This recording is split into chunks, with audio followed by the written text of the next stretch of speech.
तहरीक इंसाफ के लिए कि जो भी कहे लेकिन वोट इमरान खान को है, आप क्या कहेंगे?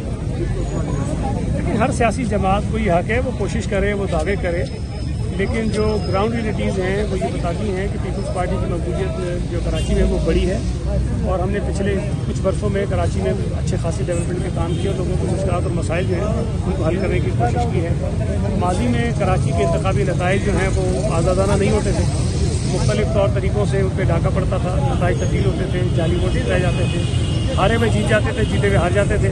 लेकिन इस मरतबा में उम्मीद है कि इंतखाबात साफ और शफाफ होंगे, जानबदार होंगे और जो जमातें वोट देंगी लोगों से वही जीतेंगी। और इस हवाले से मैं बहुत पुरुमीद हूँ, मुझे यकीन है कि पाकिस्तान पीपल्स पार्टी कराची की जो है वो सबसे बड़ी जमात के तौर पर सामने है।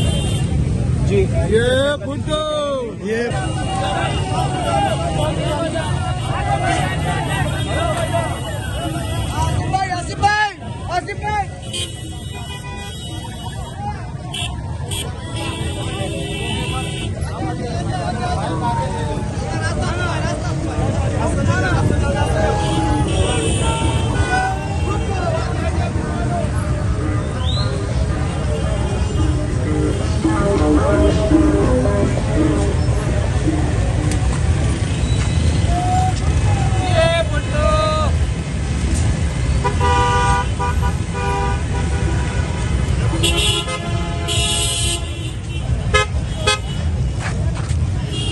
YouTube पर Googly TV देखने के लिए youtube.com की सर्च बार में Googly TV टाइप करें। Googly TV के पेज पर सुर्ख रंग के सब्सक्रिप्शन वाले बटन पर क्लिक करना ना भूलिए। YouTube पर अपलोड होने वाली वीडियो से बाखबर रहने के लिए बेल आइकॉन पर क्लिक कीजिए। आपको हर नई आने वाली वीडियो के बारे में नोटिफिकेशन मौसूल हो जाएगा।